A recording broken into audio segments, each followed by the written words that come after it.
All right. Thank you guys so much. We're coming through loud and clear? Everybody can hear everything, all right? Good, good. Do I sound like Elvis? Okay, then, as long as that, okay, then we're good. We've solved everything, as he said, so world peace has been achieved, and therefore we know we're on the right track today. First, I want to say before we get into things, I truly, from the very bottom of both my Time Lord hearts, I'm very glad to be here in the UK, visiting with you people. The experience has been nothing short of magical, and we traveled together, Mike Cleland and Andrea and I, to York the other day, and just taking in the energy of this country and the tradition, the history. My own heritage is in Wales and in Scotland, and so it feels almost more like coming home than coming here for the first time. So just thank you. Truly, I can't express enough gratitude. It's been wonderful, and I hope to, for those of you who I haven't met yet, I hope to meet all of you, have a chance to talk, and we'll certainly do a little of that later with the Q&A that will follow after the proceedings of the conference. But first, I want to kind of talk about what this title means, and then give you kind of a bit of an overview of what it is that I do and what my perspective on this phenomena has been leading up to what we'll be getting into today. Because today, I think, is in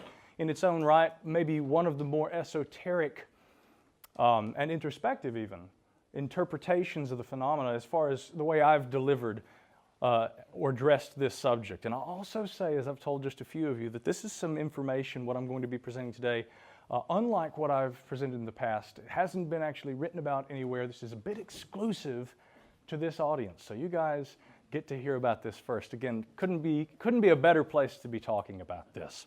So in 2012, I wrote a book called The UFO Singularity. I battled with my publishers over that title. I didn't want UFO in the title because I didn't want the concept that I was addressing to be limited just to that subject, although without question, it is the UFO phenomena that has become probably the greatest, the most pressing question for many of us in this room.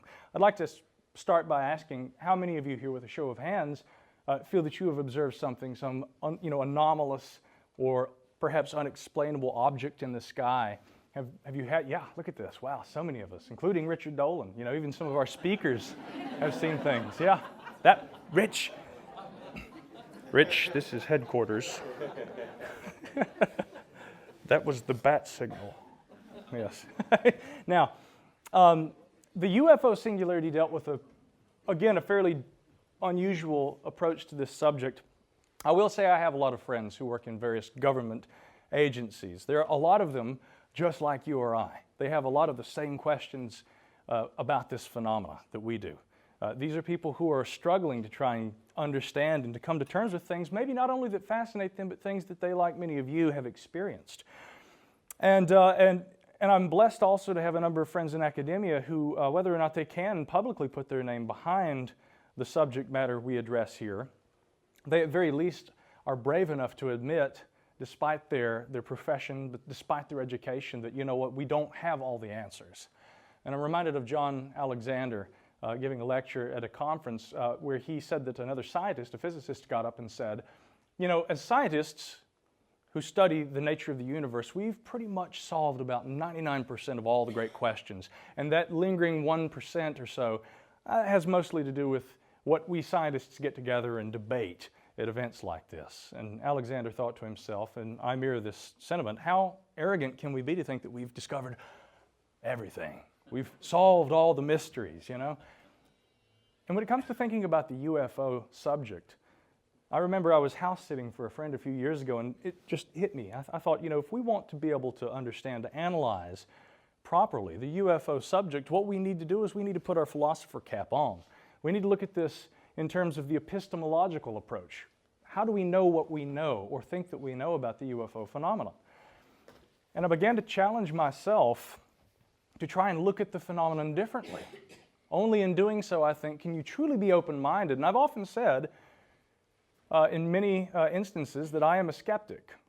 And I maintain that in the sense, however, that, when we go back to the ideas of Pyrrhonism, the classical skepticism, removing ourselves from making conclusive determinations so as to really maintain a more open-minded approach, asking those questions and really doubting what we can conclusively know, I think that skepticism is a very good thing, and I think that, frankly, it's conducive to open-mindedness. And I'm very troubled at times when I see the way that the modern skeptic movement interprets skepticism. In other words, we have no physical proof or evidence or data, therefore it does not exist. I've never seen a living, walking dinosaur. I do have proof that they existed, but I could also say that in a court of law, a person might be able to give testimony that can send a man to jail for the rest of his life, and there doesn't have to necessarily be physical data for that to occur either. We have to think very carefully about what we dismiss when we don't have hard physical data that we can touch and turn and roll in our hands. Because from time to time, I think that the conjecture and the anecdotal data is worth a little more than just, what you're going to read in the tabloids on Saturday morning. Now, in the UFO singularity, in trying to think differently about things, being skeptical, but an open-minded skeptic, and allowing for possibilities and challenging my own beliefs about things, I began to think about the Transformers. You remember More Than Meets the Eye? Yeah? Yeah, I didn't even like the Transformers when I was a kid, but I began to think about this. We were talking about this. Mike Cleland and Beth and I were talking at breakfast. The Transformers come to Earth because what are they able to do that we can't? As we go further and further out into space, barring for the moment the discussion of a secret space program or any similar subject. So let's talk about what we know about astronauts going into space, the rigors of space travel, how it affects our bodies, the atrophy that occurs in the weightless state. Let's just be clear that we've evolved to exist on planet Earth, and when we go into space, we encounter a number of problems. It's not really friendly to biology when we get out there in space, unless you know maybe something like a tardigrade. These little guys can just live through a nuclear holocaust. They're incredible, fascinating little creatures. We are not that. And so we have a lot of problems that we face when we try to head out into space. And I thought, it makes so much sense to me that the first variety of extraterrestrial intelligence we may encounter could be a roboticized version of some intelligence that had pre-existed, perhaps in a biological state, which begs a couple of questions. Would the first state be a creation of an intelligence that is a robot, or would the robot be the continuation of what was once a biology that transfers its own modality of thought into the roboticized form? The Transformers in the films, of course, they arrive on Earth. They don't know where they came from. They don't remember. They had the Allspark, We learned your language from the World Wide Web. They might learn a lot more about us than just language if they study the World Wide Web. But the truth is that it began to make sense to me. I never liked the Transformers, and here I challenge my beliefs by sitting down and making myself watch these films, making myself watch Megan Fox running around on screen. You know what I mean? And I tell you, it was quite educational because I began to realize our expectations about how extraterrestrial life may appear. It may not be life. It may be life-like or life not as we know it. It may not be life at all. These are the kinds of expectations we have to challenge, I think. And lo and behold, at that time I was relatively ignorant to the concept of transhumanism, which is at once both liberating and inspiring and also blood-wrenchingly cold. Because when we talk about the idea that we may eventually replace ourselves with technological prowess that affords us roboticized selves, you can't have that conversation without the inevitable realization that in making ourselves better with the technologies afforded by the continuation of our curiosity that kills cats in tragic ways, usually involving light switches. What we also find is that we lose a bit of ourselves.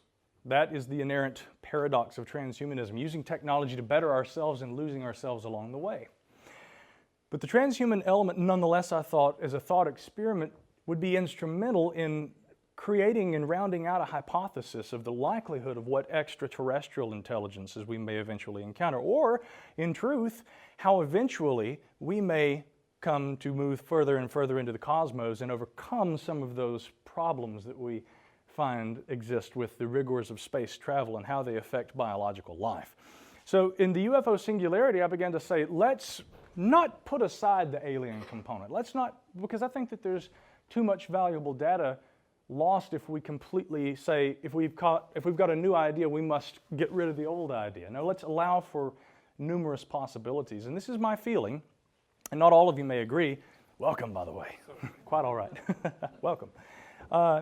It is my feeling that what we call UFOs, that term is a acronym actually that was first employed in the early 1950s by Edward Ruppelt, the first director of the Project Blue Book.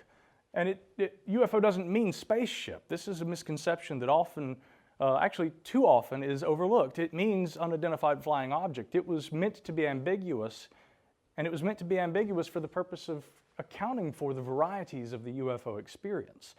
Whether they be flying saucers from Zeta 2 Reticuli, whether they be Earth lights and natural luminous phenomenon, whether they be secret military craft being tested, or other things.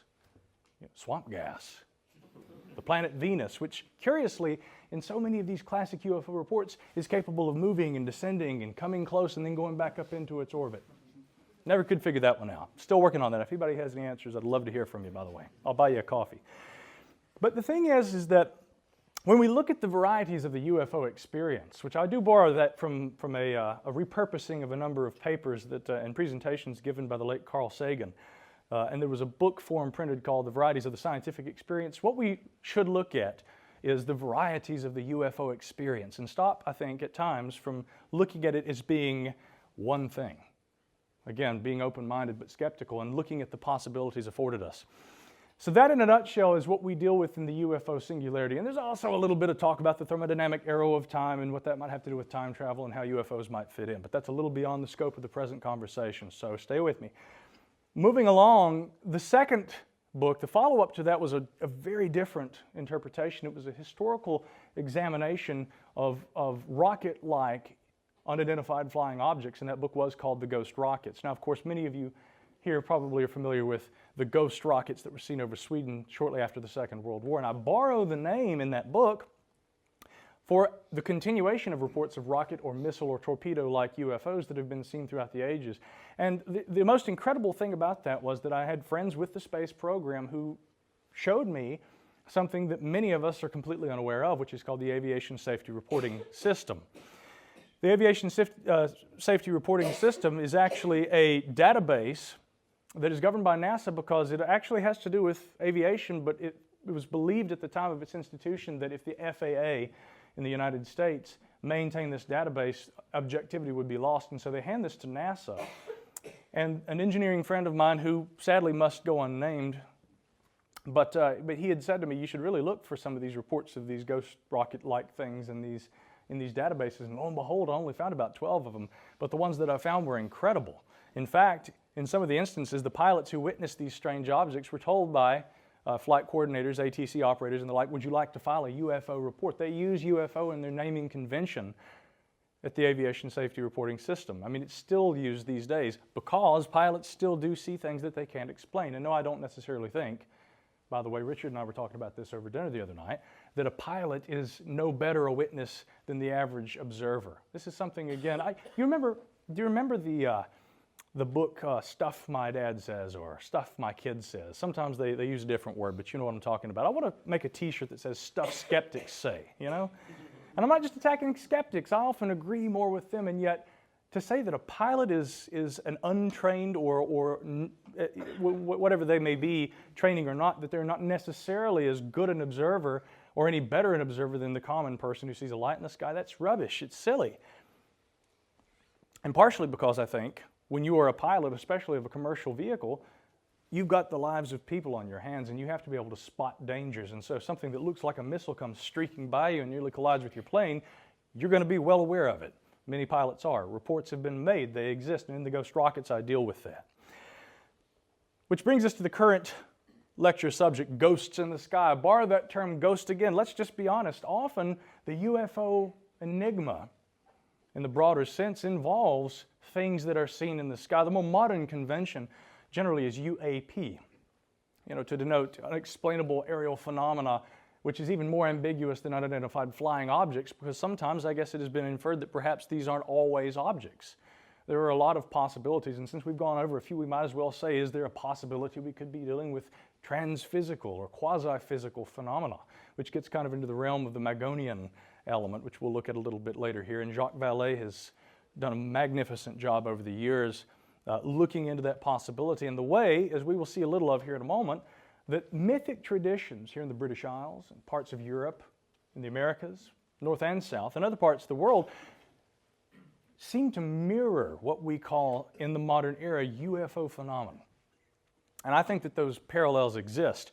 So the last thing I will ask you before we begin our foray is to please try and release your preconceptions, your belief. We all have opinions and ideas about UFOs, and I think that many of them are warranted and probably in likelihood are correct. But there are varieties of experience that we need to be able to account for here. And so we leave that at the door and we step forward with a fresh mind, like the old adage goes of the man who goes and he wishes to have tea with the master. And the master begins to pour the tea, and the cup fills until it's overflowing and the tea is spilling out. And the young man, he's getting frustrated. He says, "You old fool, what are you doing? You're spilling tea all over the place." And of course, the analogy being made here is like the young man's closed mind. If you don't empty your cup, you won't be able to have any more tea. It'll be overflowing always, and you'll just get tea all over the place. And in here, especially in this country, we don't like to waste tea, right? So, ghosts in the sky. I am fascinated with legends of ghost ships. You didn't know this was going to be a ghost lecture, did you? Whoops. Ghost ships. I'm fascinated with these legends, though. I mean, and perhaps most famous among the legends of ghost ships is, of course, the Flying Dutchman, this legendary doom-sailing vessel that often the deceased sailors end up on. And what's interesting is that many aren't aware of the fact that there are anecdotal reports of what are actually described as observations of the legendary Flying Dutchman that occurred throughout the 19th and 20th centuries. Just to give you an example, and this one is truly strange indeed. July 11th, 1881, it was Prince Charles of Wales, later to become King Charles, who actually had been sailing off the Australian coast near the Bass Strait. This is a point of significance, as we'll address here in a moment. And as he was sailing along, it was early in the morning, and he recorded this observation. And just because you guys like to hear Elvis talk, I'll read this aloud to you. It was July 11th at 4 a.m. The Flying Dutchman crossed our bows.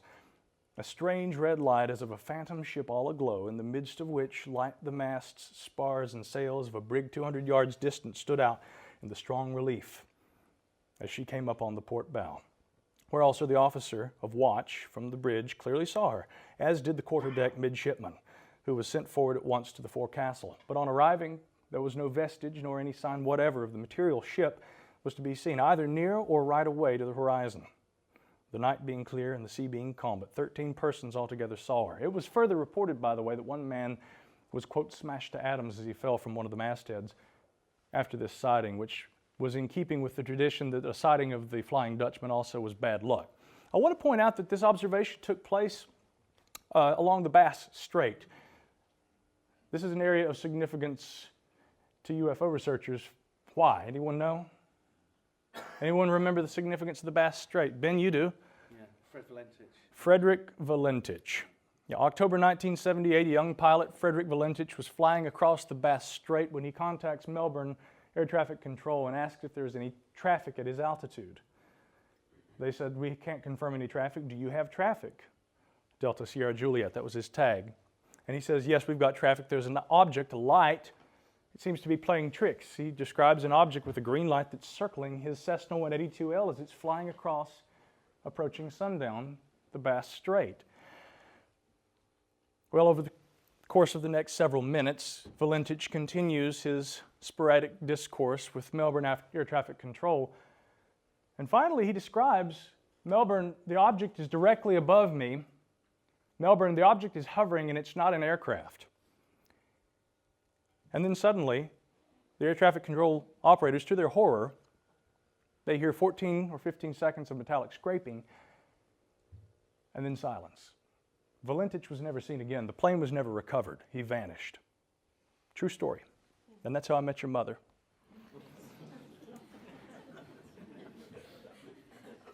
I may never have met your mother that way, actually. That's not true. But I did meet Frederick Valentich's girlfriend that way. And boy, let me tell you, that's an interesting story. Now, I produce a podcast called The Gralien Report. Anybody here a listener of The Gralien Report? Anybody here? A few of you. We've got to make sure that all of you guys listen to that show. It actually broadcasts live on the KGRE radio network, and I'm the opening act for Richard Dolan. He's got a wonderful show that follows mine. And so it's a real action-packed evening of listening entertainment.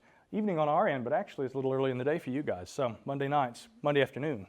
Now that said, Richard and I, we're blessed to be able to reach a lot of people around the world through the new media of podcasting and web radio. And that's what I love about doing these, because I get here today and a woman comes up to me. Karen, are you in here, Karen, by chance? There you are. She walks up and she goes, "Habbo." If you're a listener of my show, you'll know exactly what that means. But if you don't know that, you'll have to find out.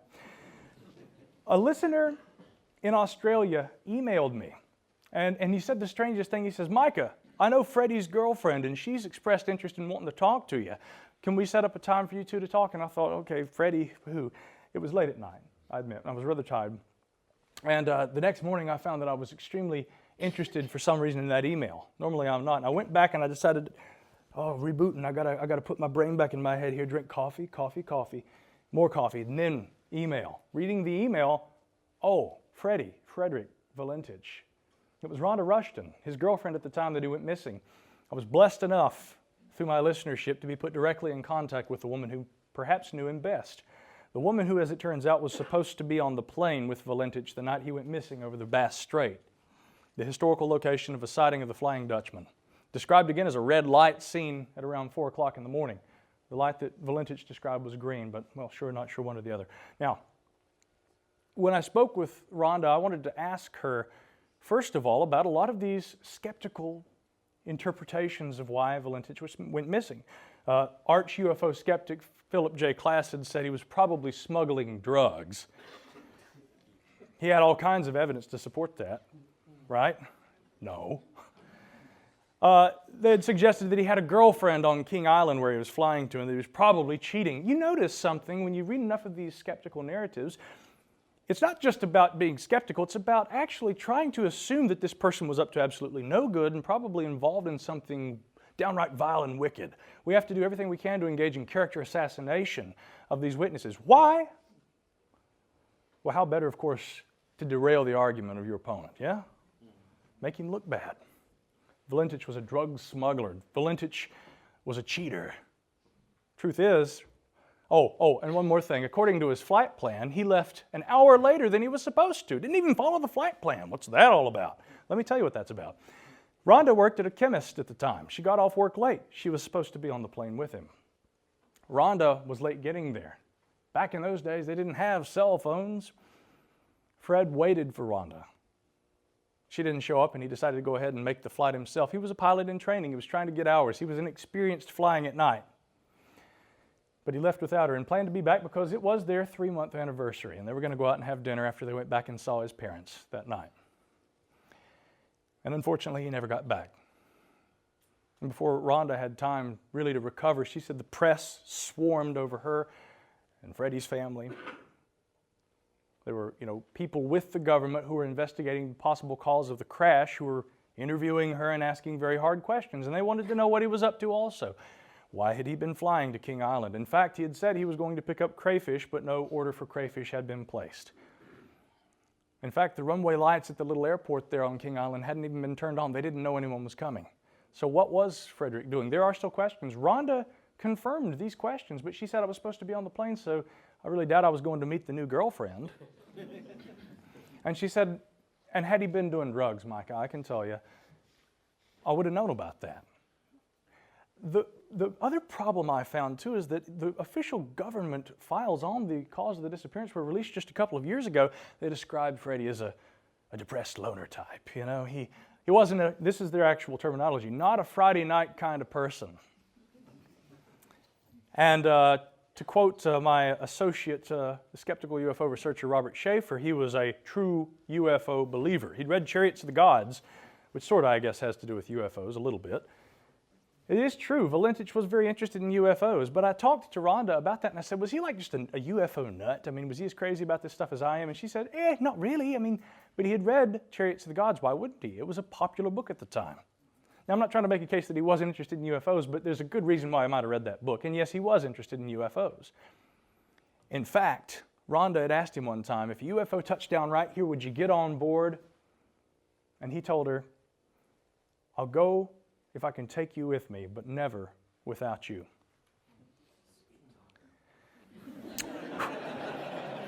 Oh, you're talking about Freddie. I'm sorry. I loved that, by the way, and actually I wrote a song about that. I wrote a song that was inspired by the disappearance called Never Without You that was based on that. And when I spoke to Rhonda Rushton, imagine what it was like when Rhonda is sitting there on Skype drinking her coffee and introducing me to Joe. She's happily married now. She's such a joker. She's wonderful. And she said the song was beautiful. Yeah, I almost feel it right now. My heart jumps up into your throat, you know. And I said, it was for you. It was for you. One of those incredible experiences you have when you do this kind of thing. We don't know what happened to Frederick Valentich, and yet skeptic researcher Joe Nickell and astronomer James McGaha wrote an article about this. The article was titled, "The Valentich Disappearance, Another UFO Cold Case Closed." Okay, now first question. Was Valentich found? Anybody know the answer? No. Where did his plane go? Anybody have the answer? Case closed? Are you stupid? Not you guys. Yeah, not you guys. Yeah, them. Cold case closed. The skeptic mind befuddles me at times because we can dismiss what we don't have, but if we don't have, and we say that our argument is less crazy than yours, we still don't have, but we can say that we're right, and therefore, case closed. Doesn't work that way. That's not fair. That is not a fair argument. Let me tell you how they solved the case. Valentich, of course, had a low instrument rating. He wasn't paying attention to his controls, which would come back to haunt him later. In fact, he was paying attention to a planet known as Venus in the distance. Yeah, the reason that it appeared green, by the way, is because there was a mild green tint to the window of the Cessna 182L.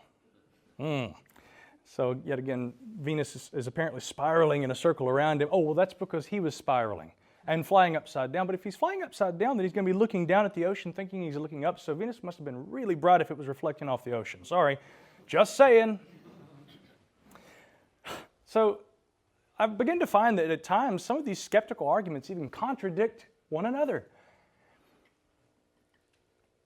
I do think that there's a good chance, however, that Valentich may have lost control of the vehicle and may have actually spiraled. It's known as a death spiral, and you can read about this. I do think there's a very good chance that Valentich may have actually crashed into the ocean. But I don't know if I buy the whole Venus thing. Swamp gas maybe, Venus,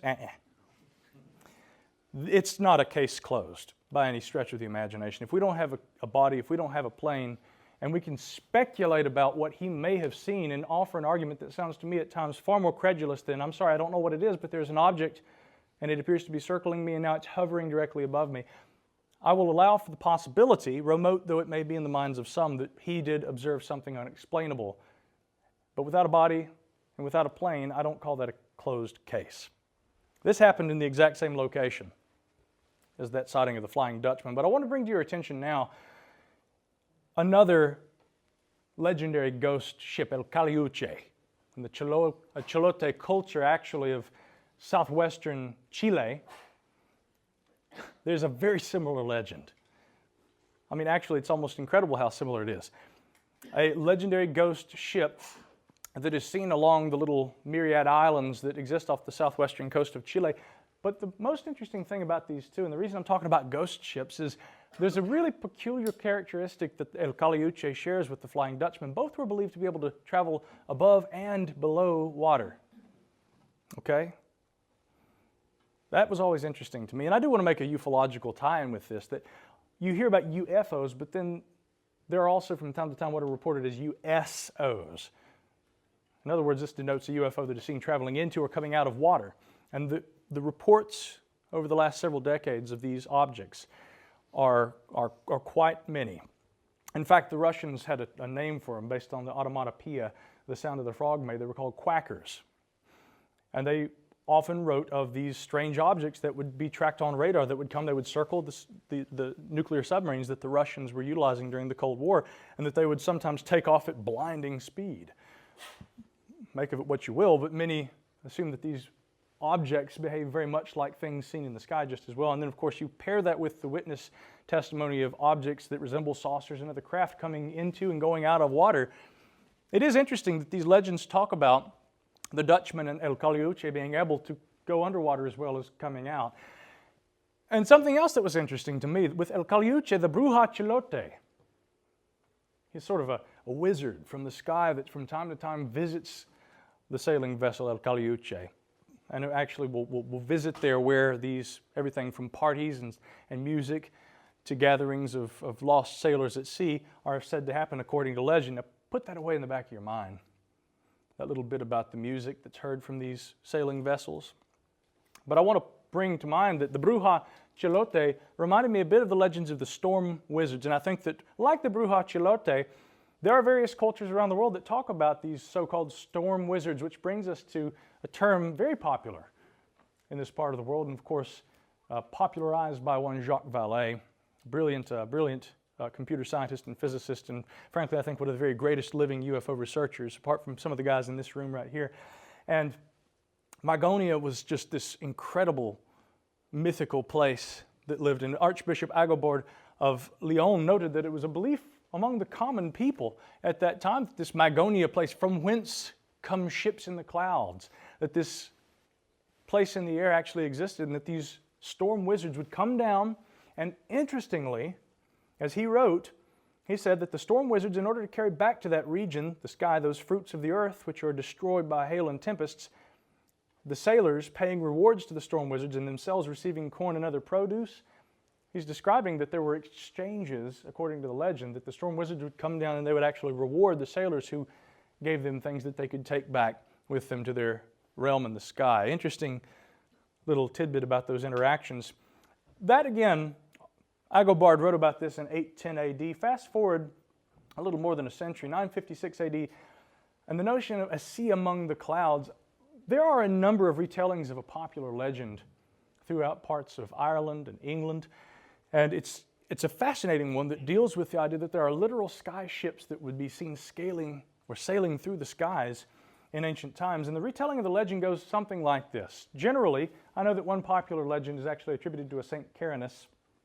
There's a group of parishioners, and they're leaving the chapel on a Sunday morning. They're coming out together, and they are surprised to see a large anchor. Sometimes it's attached in the archway of the church itself. Sometimes it's snagged on a gravestone nearby. And as the parishioners are looking at this, very perplexed by this anchor, they see, of course, that the anchor is attached to a great ship, a sailing vessel floating in the sky. And in the legend, what happens is one of the sailors begins hand over hand crawling down the length of the rope back down to the anchor to release the anchor so that his ship can leave. Well, in their excitement, of course, the parishioners run up and do what any parishioner leaving church on Sunday morning who sees a sky sailor trying to free his anchor would do. They go and they grab him and they hold him. And the saintly figure in the retellings of the legend will generally say, no, he might drown just like you or I would if we were crawling beneath the ocean waves. Release him. Some legends actually hold that he drowns right there in their arms. Others that he escapes in time and swims back up to his ship, and the goodly parishioners severing the rope and thus freeing the ship leaves, but the anchor is kept, and the anchor is actually melted down in the legends and used sometimes as hinges or the things in the doorway at the entrance to the church itself. And what I find very interesting about these legends is, again, it has appeared in many places. A couple of examples again, 956 AD, the Speculum Regali, the king's mirror. We also have in 1214 AD, Otio Imperialia, Recreation for an Emperor by Gervase of Tilbury.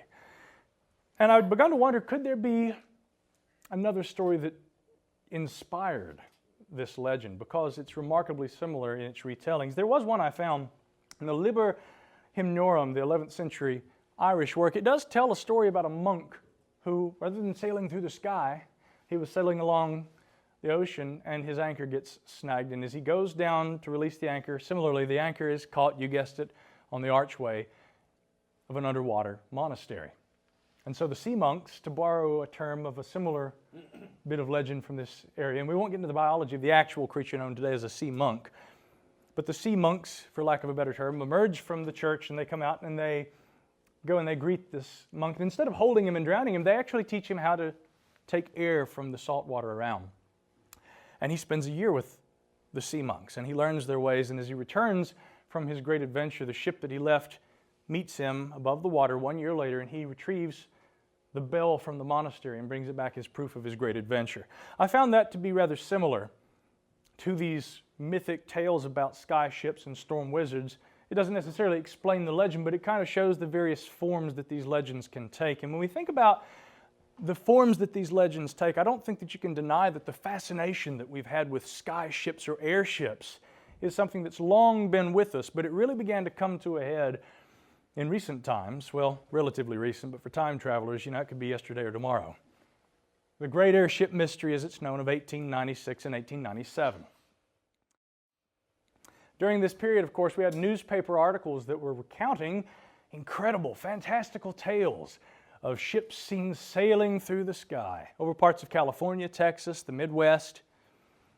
Now again, Fortean literature, to borrow, of course, the name of the great Fortean chronicler, the first, in fact, for whom it's named, Charles Hoy Fort. Fort wrote about these airship reports, and they do appear in newspaper accounts from that period, but it was long supposed that these were the work of newspaper hoaxes. And in likelihood, I want to be very clear, many of them probably were newspaper hoaxes. And yet, maybe there's a little more to some of them. Some of the reports specifically from around November of 1896 described not only an airship that was seen drifting over the city of San Francisco, but also it names, I believe, the police chief, the town mayor, his daughter, and a number of other actual locals by name who were among those who, notable figures in town, had seen the alleged airship. A lot of these airship reports also have an interesting characteristic that I had mentioned a bit earlier. We're going to tie it in. Especially with the legend of the Caliuche, they talk about the sound of festivity, music, and laughing that's heard. A lot of the airship reports, curiously, also describe the same thing. It sounded like people were singing and partying on board these things. And sometimes they were in the more credulous, stories. It was even described that letters and things would be dropped from the windows of the craft that suggested who might have even been on board. And again, a lot of those really do strain credulity. But there's a peculiar legend about the Texas area that has to do with the airship mystery. Earlier this year in March, I actually traveled to what's known as the town of Aurora, Texas. And this is the Aurora Cemetery. My good companions here, Cameron Hale and Kyle Filson of the Expanded Perspective podcast, looking all buff and manly. And they're great. Talk about friendly. They were kind enough to drive me hours out into the country so I could go to the side of a very obscure little underpinning of the airship mystery. God, I love this stuff, don't you? Ugh. So it was right there in the Aurora Cemetery in the 1890s. It was said in Aurora that one of these airships actually crashed. And that although he was burnt to a cinder, that the pilot of the airship had been buried right in this cemetery.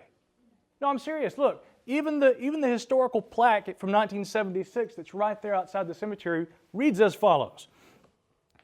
This site is also well known because of the legend that a spaceship crashed nearby in 1897 and the pilot killed in the crash was buried here. It doesn't prove anything, by the way, but it does show that it's not just an urban legend. I mean, even the historical plaque that marks the cemetery shares that legend.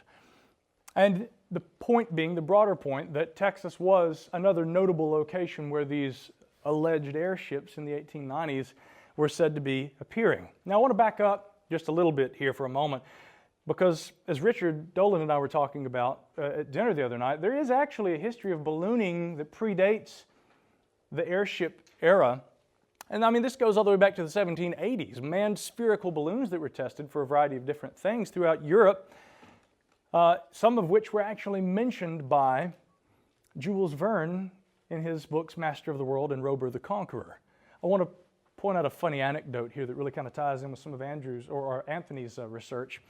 And as Anthony was kind enough to pick me up at the airport when I arrived, we immediately got into the discussion of natural luminous phenomena and earth lights, something that we absolutely share a passion for, obviously, for those of you who caught his lecture.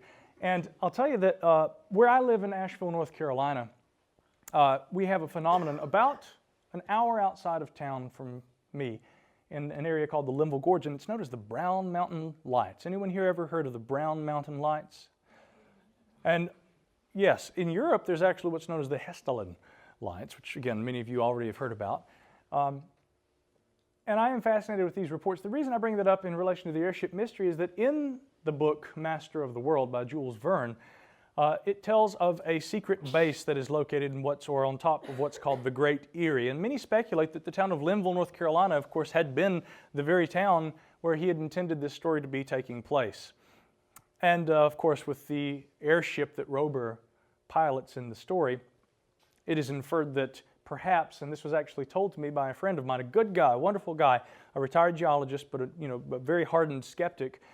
He sat down and he told me, I believe that the legend of the Brown Mountain Lights began with Jules Verne's story talking about airships over the Linville Gorge, and that the entire myth of the Brown Mountain Lights and, frankly, the modern UFO era was inspired by the fiction of Jules Verne. And I hate to have to correct him, but the balloonists that predated the airship era, so to speak, they were even mentioned in Jules Verne's writing. And frankly, I'm not so convinced that the entire UFO phenomena can be explained by somebody launching a crude balloon into the air over Europe. I mean, I know that's a stretch, but sorry. Now, there was an article that appeared, Gary Camilla had written in the San Francisco Gate back in 2012, and he says in this, and I quote, "Manned spherical balloons had been around since the 1780s, but they were hard to steer. By the mid-19th century, however, engines had been developed that could keep heavier than aircraft aloft, and men were experimenting with technology to steer elongated gas-filled balloons." Let's look at a few examples. First, the founder of Scientific American magazine, Rufus Porter, he built a 700-foot prototype in California. However, it was destroyed, according to newspaper accounts, by rowdy bystanders before it ever achieved lift. Fast forward to 1863, inventor Solomon Andrews of Perth, New Jersey, proposes an airship design which he calls the Aviation. On June 1st, Andrews flies an 80-foot version of the aircraft over Perth, New Jersey. Andrews then appeals to President Lincoln. He says, you know what, the Union Army could use this, but as the Civil War was coming to a close, the idea wasn't seen to fruition. However, that didn't stop him from going the following year and demonstrating his Aviation before the Smithsonian. Okay, now we hear the stories about, again, airships that appear in the 1890s. Well, let's back up a little bit. 1869. Frederick Marriott founds the Aerial Steam Navigation Company, also in California, builds a 37-foot-long winged whale, which he called the Aviator Hermes Jr. The demonstration of that craft, and yes, it did fly, is recognized as the first American flight of a powered, steerable aircraft. 1869. 1869. It's long been held in the Fortean circles among the skeptical interpretations that, well, the technology just didn't exist by the 1890s for a steerable craft to have gotten off the ground. Maybe not of the magnitude and the color of these craft that were reported in the newspapers. That is true, but the technology to get a craft off the ground, a steerable powered ship, certainly did exist. And there were other examples, but perhaps the most interesting to come about arrives in 1896 when Dr. Charles Abbott Smith of San Francisco, again referencing Mr. Camilla's article, he claimed he had designed a flying machine that could fly to New York in just 40 hours, proudly displaying a zinc model at the Spreckles Building, which is in San Francisco. The enormous rocket-like craft was to be built entirely of aluminum, with two insect-like wings flapping above it, and strangely, Smith's inflatable metal beetle seems never to have gotten beyond the model stage. And that is true. I mean, I'd long wondered, this guy was so serious about this. And digging into these reports of Charles A. Smith, I first found, believe it or not, a patent, but predating the patent for his airship. In February of 1896, it was reported in the San Francisco Bee that Smith not only had a large sum of money put behind the development of this craft, but also that the military, the U.S. military, had suggested they might match the funding, especially if this might have military applications. So it seemed that he wasn't longing for funding. He had all probably that he needed. That was in February. In April of that year, the patent is filed for officially. I've actually got an image that we'll see here from the actual patent. This is the aircraft which he proposed, patent filed for in April of that year. And of course, this being 1896, by November of that year, there were reports of a strange airship seen over California, which I found to be rather interesting. But again, that is not in itself, and I want to be very clear about this, that in itself is not proof that Smith's aircraft actually flew. But what was interesting is I go back and I revisit some of the old literature from time to time. This is a peculiar coincidence, if nothing else. And Mike Cleland, who will be speaking next, knows all about coincidences. He'll tell you about a few of them too. But interestingly, there was a story in the Texas area about an aircraft, one of these alleged airships, that touched down in a farmer's field late at night. the farmer goes out into the field and he says he sees all these bright illuminations. He wants to know what the source of the light in the field is, and he goes out into the field and he says that there's a man approaching him, a normal-looking man, obviously the captain of the ship, and he asks him, he says, "Identify yourself." And the man just kind of waves his hand and says, "Never you mind that right now, just call me Smith." Smith. Now listen, it is possible, because we have to remember that by 1896, in February, the San Francisco Bee had published Smith's name and said that he was building an airship.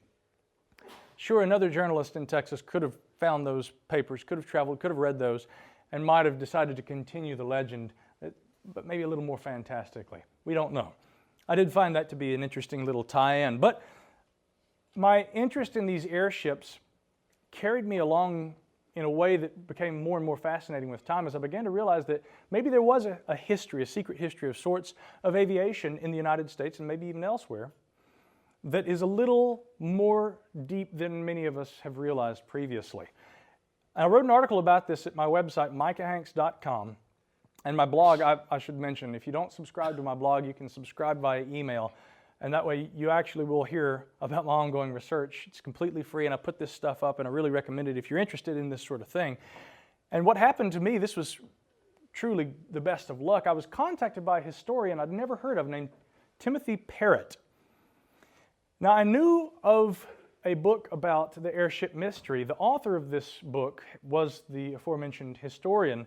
His book was called The Secret Life of Dr. Charles Abbott Smith. He contacted me because I mentioned this obscure book and how I'd like to read it one day in my article. Well, the author emails me, says, "Micah, this was a limited printing. There aren't many copies that exist, but if you want one, I'll send one your way."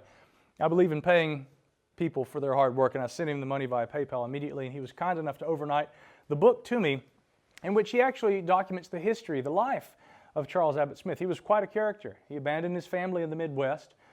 He was known for misbehavior while he served with the Union Army during the Civil War. He was incarcerated later after he became a practicing or performing, I should say, spiritualist, and then was, of course, found guilty of essentially giving people counterfeit money and was imprisoned for a short period. But he was also a man who held numerous patents. He was a brilliant inventor. He truly was, despite his opportunism at times. And lo and behold, a Dr. Charles Abbott Smith appears in San Francisco years later. Timothy Parrott does a great job documenting all of this, and as he writes in the book, it is impossible to state with absolute certainty whether Smith of San Francisco was connected to the airship sightings over Texas. However, his multiple purchases of large and expensive quantities of aluminum in 1896 and 1897, and through this book, I have to say that Parrott provides the paper trail. In fact, there were records of the transactions, which I found truly fascinating. The large amounts of aluminum and other quantities that were purchased offer convincing evidence the airship did indeed become a reality. Renowned inventor Hiram S. Maxim's detailed description of Smith's shipyard in San Francisco, as well as the public assertion, and this is true, the newspaper accounts even tell of this, that Smith had actually said, Maxim had said, that he had flown on board this aircraft, and that the airship had completed the trial voyage to Cleveland, Ohio in the summer of 1897. These add plausibility to Smith's secret successes as an aviator. And I want to also point out that Maxim further ties into this because Smith had actually intended to use one of the aforementioned inventions, the Maxim engine, as part of the propulsion for his aircraft. All things considered, it seems much more likely than not, at least to this author, that being Parrott, that Dr. Smith and his talented or patented airship were indeed involved in the rash of phantom airship sightings reported in the early months of 1897. Michael Busby, to make a very long story short, came to a similar determination in his book on the airship mystery. So the question then is, well, if this ship got off the ground, which to me, honestly, I still worry that it's a somewhat dubious argument. I do worry about that. And this is where we have to really kind of maintain a very balanced perspective on things. And I do ask, why was it forgotten? Well, Parrott notes, of course, that with his checkered past, he was afraid that some of the past transgressions were going to catch up to him. This is what Parrott says, again, not me. And that he felt that it might have been more likely that Abbott Smith would fade out into obscurity. To me, I would wonder if this aircraft might not have presented some sort of a logistical problem, or if perhaps the aircraft didn't really meet all the requirements of a flying aircraft, and maybe it was abandoned in order to avoid the problems with investors putting money behind something with a failed project. I think that that's an equal assessment that could and maybe should be made, but whatever the case, historians look back and we say, what is it about this story? This guy, he seemed ambitious. There was a lot of money behind it. He was obviously building the thing. We can see that the raw materials were being purchased. There was a shipyard. Maxim and others described having seen it. Why didn't the airship end up being built? Now, whether or not it is indeed the case, I will point out that in the 1940s, we began to see interesting reports of rocket-like UFOs. They weren't called UFOs even at that time, but they began to appear. Captain Jack Puckett of Strategic Air Command was en route to MacDill Air Force Base in August of 1946 when he described seeing an object, which I'll point out in description was sort of similar to what Smith has built right here, or claimed that he had hoped to build, and that this object nearly collided with his plane as he was flying along. And he had an affidavit that he signed and swore to in which he stated that this object was moving along. We estimated it may have been moving close to 1,000 miles an hour. It's very similar to the object that was seen in the famous Childs and Whitted encounter. Two of the most fascinating UFO reports, I think, of that era, and some that were instrumental, I think, in causing people to really begin to wonder, is there something more to this technology, and could we be even dealing with something extraterrestrial? I believe it was Project Sign that came to that determination, in fact. Now, I will point out, however, that when it comes to talking about these UFOs from that early period, you know, I discussed some of these in the book, The Ghost Rockets. They are very different. They are very different from the typical flying saucer. They do bear certain similarity to technologies that might have existed, and some which, again, in the speculative sense, folks were trying to build. I don't know that we can make a distinct parallel between them, but I found it interesting that Smith's craft bore some similarity to what was described in those early UFO reports of the 1940s. But before we move away from the airship mystery in the 19th century, I want to point out another rather odd set of circumstances. And this one was truly weird to me. It involves the so-called Sonora Aero Club. And the story goes like this. There was a Prussian immigrant named Charles Delshaw. And he settled in Texas in 1853, and he lived for a number of years. And by around 1899, he was a visual artist, and he began publishing journals, and they were beautifully illustrated in watercolor, and they actually included little snippets from newspapers and whatnot that all dealt with stories about airships and things of the time. Interestingly, he focused very little on the 1890s airships over San Francisco, and instead looked at a lot of other things that had occurred throughout the 1850s, 60s, and 70s, which were probably more speculative or kind of related only in tangent to the airship mystery. But Delshaw, what he fundamentally claimed was that he was a part of a group called the Sonora Aero Club. He wasn't one of the aviators, but he was a draftsman, and he was documenting what they were doing. And in his drawings, he makes a number of very interesting claims, such as that these aircraft were capable of achieving lift with a special gas which the club knew of, which they had actually either discovered or had provided to them. It was called NB gas. But that more specifically, the engines on these craft worked when a circular component spinning had a particular liquid that was poured over it that achieved lift. Now, it's been pointed out to me by another researcher, as we'll see here in a moment, that sounds very similar to another kind of technology, particularly the Bell that was purportedly being developed during the Second World War by the Nazis. But what's interesting about the Sonora Aero Club also is the fact that apart from the Aero Club itself, it was also said that there was another level of oddity with all this, that there were financiers in New York who were funding the operations of the Sonora Aero Club, again, going back as far as the 1850s, that there was a ranch that a group of Italian immigrants had allowed for use where they had large buildings that I guess functionally were hangars that housed the aircraft that the alleged Aero Club had been operating. And then furthermore, that beyond the financiers, the backers that were in New York that were covering this entire operation, that there was an organization based in Germany referred to only as NYMZA, N-Y-M-Z-A. Now again, a lot of people looked into this and they said this would really be groundbreaking if there were any proof that the Aero Club actually existed and that these people had actually gotten functional aircraft off the ground. This is Charles Delshaw right here. And there was a Houston-based UFO researcher named Pete Navarro who actually pored over these documents, these journals. And what's interesting is that Delshaw is not remembered as the draftsman of the Sonora Aero Club, he is remembered as an artist, and most contend that this was all fanciful art that he'd produced, and it wasn't an actual recollection of a group that was being funded by, wealthy New Yorkers, and that they were being controlled by a secret society that was in Germany called NIMSA. They say this guy was an artist, but what's interesting is that Pete Navarro had said that he really did believe that there was some sort of an organization operating and that maybe there was more truth to this story than others had asserted. And a popular interpretation of the acronym NIMSA had been the New York Mechanical Zephyr Association, based on the financing in New York, which brings us to another interesting fella I've had sporadic contact with over the years, but it wasn't until Monday night that before I left to come here and speak at this conference, a gentleman by the name of Walter Bosley was kind enough at the last minute to be a guest on my program, The Gralien Report, and talk with me about a book he wrote, the second in a series of books titled Empire of the Wheel, subtitle of the second book being Friends from Sonora. You can probably guess who he was talking about, right? So, at least if you had to bet. Now, Bosley, of course, his background's interesting. He actually was with the U.S. Air Force, worked with the Office of Special Investigations, had been apparently an FBI informant, worked for years as a counterterrorism consultant, and also as a licensed private investigator in the state of California. So, he's done some stuff.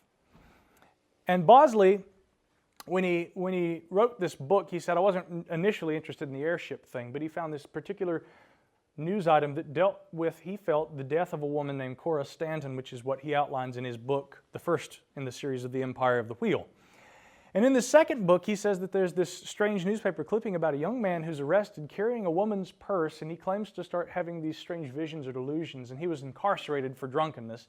He was the son of Italian immigrants, ranchers, just outside the region, and that he was later released to Friends from Sonora, which was kind of interesting. Now, Bosley starts looking into this, and he thought, this is really bizarre. It's almost kind of sounding like the Sonora Aero Club thing. And so throughout the book, and there's so much more to cover in it, I really recommend you check out the book. I think it's like $2.99 on Kindle, and I won't get into all of that right now, but where he gets to the area where he's talking about the NIMSA acronym, he believes that being a Prussian immigrant, Del Shaw was writing something that was a transliteration of a German acronym. Bosley's interpretation of that acronym, rather than New York Mechanical Zephyr Association, was the Nationalist Hunting Flying Thing Machines Payment Office or Department. Yes, now again, that's a very literal translation. But essentially a nationalist operation employing aircraft for purpose of search and then some sort of a payment office department. He even says in the book it's speculative. And there are points where I think I differ with Walter's determination. Later in the book he ties in Butch Cassidy and the Sundance Kid and how they may be involved.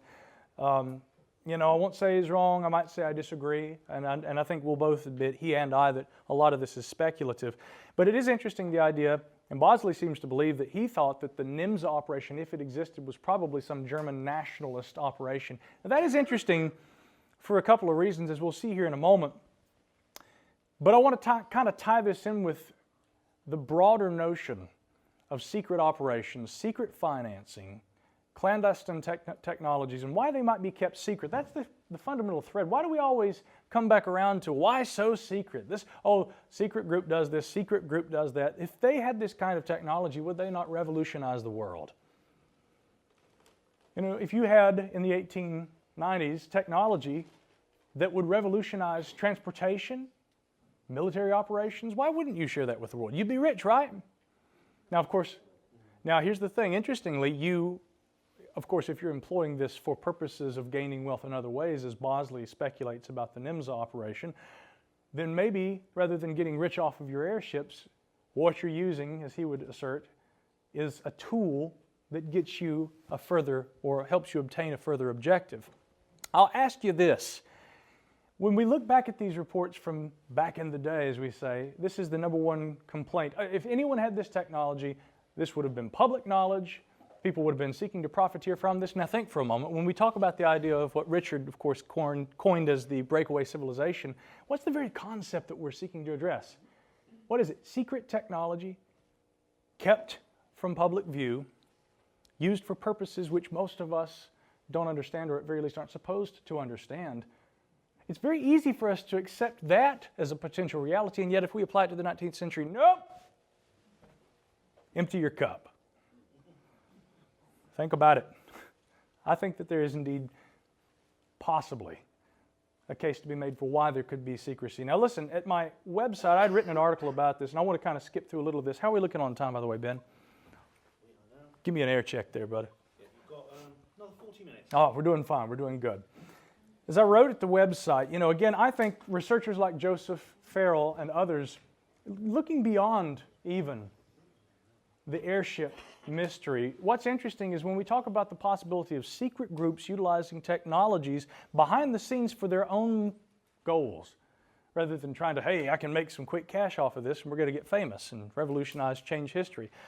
It is not impossible to presume that there are those who simply are not motivated by the same kinds of motivations that you or I would have. And as Pierre had talked about in his lecture, the notion that there could be presences that maybe have been alongside us for much longer than many of us realize. Could we presume that they would be motivated by the same kinds of things that you or I would find valuable? It is something that should be taken into serious consideration. That there are, for lack of a better term, we might call others. They could be human, they could be something else, they could be different. They could be space mutants, reptoids, Cybermen, or God forbid, Daleks. But the point is that whatever, they might not be driven by the same things that would motivate or push or drive you and I, the same values that we have. Humans anthropomorphize our expectations of what other intelligence might be like. We can't assume that there's always going to be a commonality about our goals. It's just not going to be the case.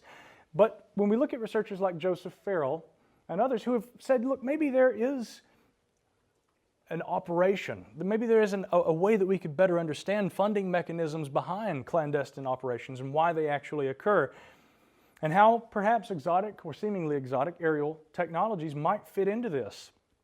It does help us reshape perhaps certain understandings we may have of the broader UFO phenomenon. This is a name that's come up a few times during the course of this event, and more I'm finding this woman to be quite knowledgeable, very interesting. Catherine Austin Fitz, she's actually interviewed Richard Dolan and vice versa.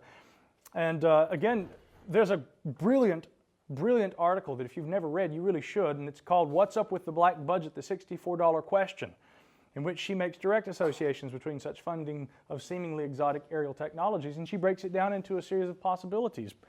Earthly technologies, or possibly maybe something that is based on crash retrieval or something, or maybe some sort of a mixture of different possibilities. But either way, it's a fascinating article in which I'll actually just give you a little teaser. She has a friend in intelligence who asks her, would you like to meet some aliens?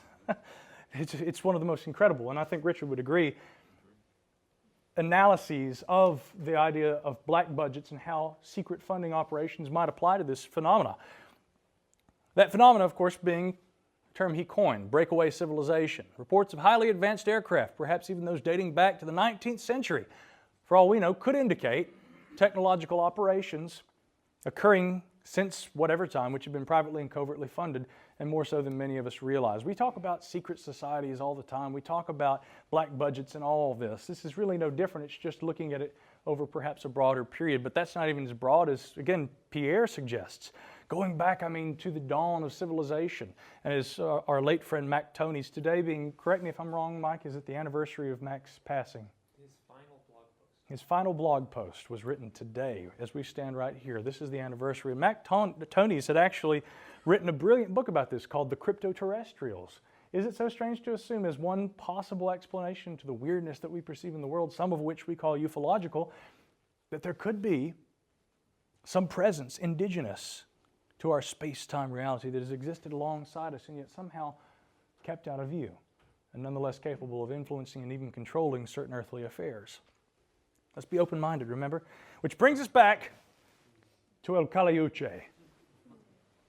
Yeah, ghost ships. Don't you love it? Ghost ships. So you might be asking, as many probably would be, what exactly does a ghost ship have to do? Sonic screwdriver really gets things in. Yeah. What does the El Caliuche have to do with airships, with UFOs, with breakaway civilizations? This is the new $64 question. And I'll tell you what this has to do with UFOs, breakaway civilizations, private funding mechanisms, and secret societies. See, along with the rich folklore that we see in this region of the world, off the southwestern coast of Chile, we also have modern reports of very strange things happening down that way. Some of it's kind of ufological in nature. Some of it, I would dare say, is even stranger. And it's something that certainly had me thinking about clandestine technologies which may exist in our midst for quite some time.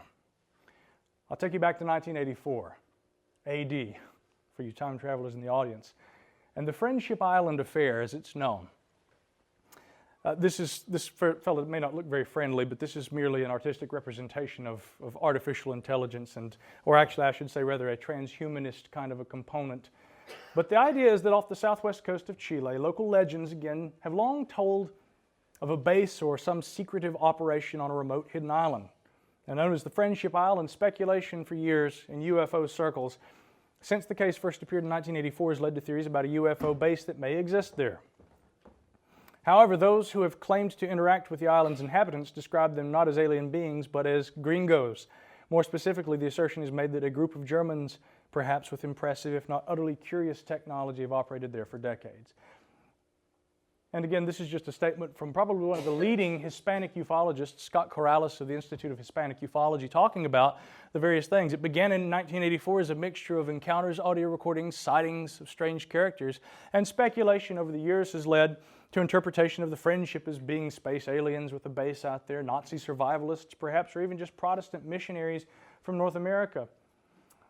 At the Magonia blog, it was a very good article and a very skeptical one as well that called it Fantasy Island. There's nothing to actually suggest that there's anything really happening out there at Friendship Island, and actually at the very worst it very well may have been a hoax. Now, this is where the Latin ufological component comes in, because Scott Corrales, he's a very thorough and an almost exhaustive researcher. And there were a series of correspondences, some of which I'd like to share here with you, that document a number of strange things that have been reported in this area off the southwestern coast of Chile over the last maybe half decade. And I'm going to tell you right now, I only recently, this portion of the broader friendship thing, I've known about friendship for years. You know, I had dinner with Richard the other night, and I'd asked him, do you know about this case? And even Richard Dolan had said, you know, it only recently came on my radar. Many in UFO circles are unfamiliar with this case. Anybody here before today, have you heard of not the Friendship in Italy? And I've often had, when I speak with people, they'll correct me and say, you mean something that happened decades ago in Italy? No, there was the Italian Friendship case, but is anyone here familiar with the Friendship Island off the coast of Chile in 1984 case? Any hands? Any hands? I think we've got one right here and one right there. Oh, two right there. Yeah, Shannon, I knew it. A couple of you, some listeners of my show may have heard about this indeed, I will say that. As you can see, it's not exactly widely known. So the letters that were published at the website of Scott Corrales actually were sent along to him by a researcher, Raul Nunez, of a UFO group that's based in Latin America. I want to share some of these reports with you. By the way, I'm sorry, Walter Bosley also, when I asked him about the case, he had never heard of this. He'd never heard of this, which blew my mind, frankly.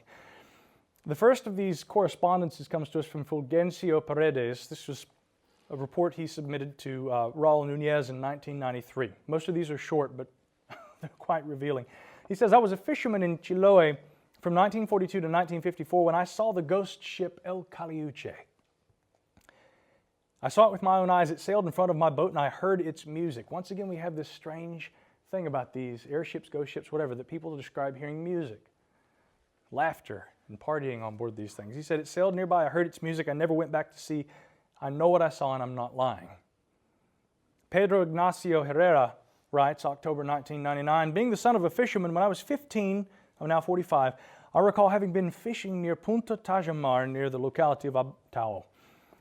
It was evening and we were getting ready to return to the coast when we saw a strange vessel pass in front of our barge.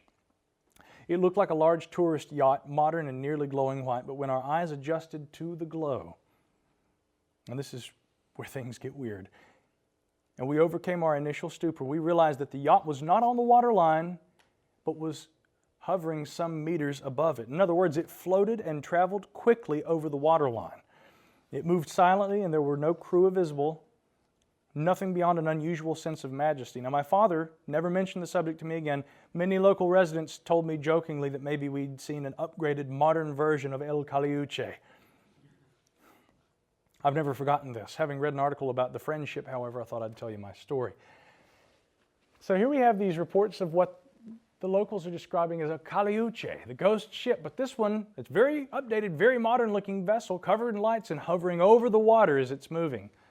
Not an actual sailing vessel, probably by any means, but remember that the legends actually say that El Caliuche could go below the water just as well as come above it. Maria del Carmon Robles, she writes, I was born in Catalco and my parents relocated to the Chilean interior on account of my health problems. I recall that my mother had heated arguments with my father for a while due to an incident he experienced while fishing near the islands facing Accheo. Now, my father vanished for nearly a week. And those of you who have been interested in abduction research, pay close attention, because this is going to be one that will catch your attention, I'm sure. He vanished for a week without his whereabouts being known. His two fellow fishermen never wanted to discuss what truly happened, and it is clear that my old man didn't drink any type of liquor. In fact, he didn't even smoke. Now, over the years, I found myself spending New Year's Eve in Chiloé and came across one of my father's fellow fishermen from that night. He told me that a large light had hovered over their boat, and when they awoke from a prolonged sleep, they found my father was no longer there. The other fisherman had died from a mental illness, but it was said that before he died, he'd been babbling about a large light and some tall, luminous beings. My father had been found wandering along the coast. It was believed that he'd suffered an accident and fallen into the water. The arguments with my mother had to do with whether he still worked at the place where he'd disappeared. My mother knew something about it, but never told me anything. And when I would ask her, she would reply, there are some things it's just best not to know about. I can't help but wonder what she actually knew, huh? She said my father avoided the subject and experienced a change in later years, becoming partial to the deepest mysticism. Julio Azocar from Puerto Montt, Chile, writes in 2004, my grandfather, a lifelong fisherman, told me before his death in 1965 that he'd had a strange experience in some small islands near the locality of Quellón, near Chiloé. He met some foreign gentlemen that he came to barter merchandise and foodstuff from certain clandestine merchants who fished beyond the limits imposed in those years. They would pay these foreign gentlemen with some strange metal that was said to resemble lead or platinum, and which was accepted by these chosen merchants in this area who kept these exchanges secret. Now, I want to point out here that in the original 1984 Friendship case, part of the story that was being told was that there were smugglers who were having interactions with these gringos out there on this island. And they would be asked to come and bring them various supplies that they could use with their whatever it was that they were doing out there on this island. And the running thread seems to be that whoever these mystery men were out there on this island, that they liked to work with people, fishermen, smugglers, and those who they could keep below the radar and keep relatively secret their dealings. Here's what happened to Julio's grandfather. On one occasion, my grandfather made an exchange with these foreigners in exchange for a favor he did for them, securing parts for their vessel's engine. Sound familiar? And they paid him with a piece of this metal. Well, some days went by, and my grandfather met these merchants, had a serious and violent encounter with them, and they took the piece of metal from him. My grandfather avoided any further contact with the merchants after this encounter at my family's behest, and he had no further contact with the odd foreigners. My grandfather was a wholesome, honest person, but now this is funny. Julio writes, I still don't understand what he was telling me. I can only come up with conjectures. What I'm clear about is that he did not lie or make up the story. Only two more, and I'll try and keep these brief. My name is Zoila Renteno Rubio, 65. I'm a Chilean national living in the Spanish city of Toledo. I'd like you to know that in the year 1954, my father was transferred to an inward island in the sea facing the coasts of Valdivia. My father suffered from angina pectoris due to his heavy use of tobacco. He smoked nearly 3 packs of unfiltered cigarettes a day and was transferred there by a family of German origin whose farm equipment my father would repair. German origin. These Germans were very industrious. They were hardworking people, but they were also very mysterious. They took part in none of the celebrations of the surrounding Chileans, and they spoke among themselves in their own language. And my father was a very smart man. He was very skilled with his hands and as well was gifted with the ability to learn languages. So it was that over the years he managed to pick up German rather well. Upon returning from that island, which he described as small but with strange machinery that he was unable to describe, he said he had been treated in a very impersonal manner and was not able to endear himself to the people who took care of him. But noticed that they concentrated greatly on what they did, since after 3 days of being subjected to a laying on of hands and some small metallic plates placed on his torso by rather elderly gentlemen, he noticed a significant lightening of his chest as far as stiffness and pectoral phlegm were concerned, a condition that made him suffer and caused him to cough repeatedly. He returned aboard a very modern vessel and only saw one of his neighbors, the Germans, the oldest among them, who informed him that they'd made an exception in his case as they thought him to be a person of pure feelings, devoted to nature and to his family, but told him to never smoke again. Given that his German employers were very reserved and only spoke of agricultural matters with him, he tried to forget about the subject, repaying them with his work and his same discretion. Now, my father died thinking that something wasn't right about the place where he was taken. He remembered nothing about the days he spent there and noticed a series of doctors that looked more like angelic figures than local residents. He never suffered again due to tobacco and died wondering about the strange experience he'd undergone and that which remained unexplained. There was a controversial book written in Europe a few years ago, and it was titled Chile, Hitler's Final Bunker. It talks about a rather interesting case where during the final years of the Reich, during the Second World War, the acquisition by the Germans of an island off the southwestern coast of Chile for purpose of building a submarine base.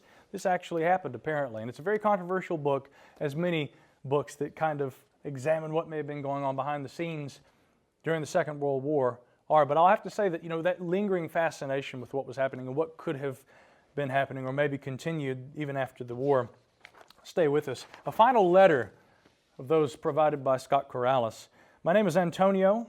Belcanto was his name. He's a 35-year-old researcher in Chile. He says, allow me to tell you, after 6 years looking into the Isla Friendship affair, what I've found. It's a long and complex subject, but I would like to tell you everything I know because I believe I've discovered what's going on there, and my duty as a researcher is to make it known to the world. This is what Belcanto said, and I'll leave you with this as far as correspondences. The Chilean Navy is concealing this information. The fact is there are no extraterrestrials living on the island, only normal people. The United States, he says, is all behind this. So first we had Germans, we've had Space Brothers, we've had a religious cult, now we've got the U.S. The names were, backing up, he says, Friendship is something like a branch of Area 51. In 1973, 3 months before the coup d'etat against President Allende, 2 islands in southern Chile were sold. Again, we have the selling or sequestering of islands. Their names were Isla Huapa and Friendship. There's a region or a religion behind all this that will go unnamed. At the time of the coup, President Nixon gave Chile money to organize the attack on La Moneda. The American strategy was to have Allende killed because he knew about the sale of these islands, and these conclusions cannot be found on the internet nor in libraries. Weird stories. Weird stories, even by the standard of UFO researchers, I think. And maybe we could derive some conclusions from this. For all we know, it might be a UFO base. It could be. We don't know. I mean, there's a lot of weirdness. And I will point out that if the ufological component was not as overt in the retelling via these correspondences, in the original 1984 case, there were interceptions on ham radios by a lot of these sailors in the area, as well as the smugglers who claimed to have actually been to the Friendship Island and interacted with these foreigners out there.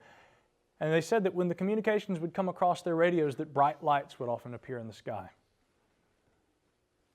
A secret outpost, perhaps, of the breakaway civilization. I mean, at times it did begin to sound an awful lot like this was some group operating with a seemingly advanced technology, and one which those who had been to the island or claimed to have interacted with those on it didn't recognize.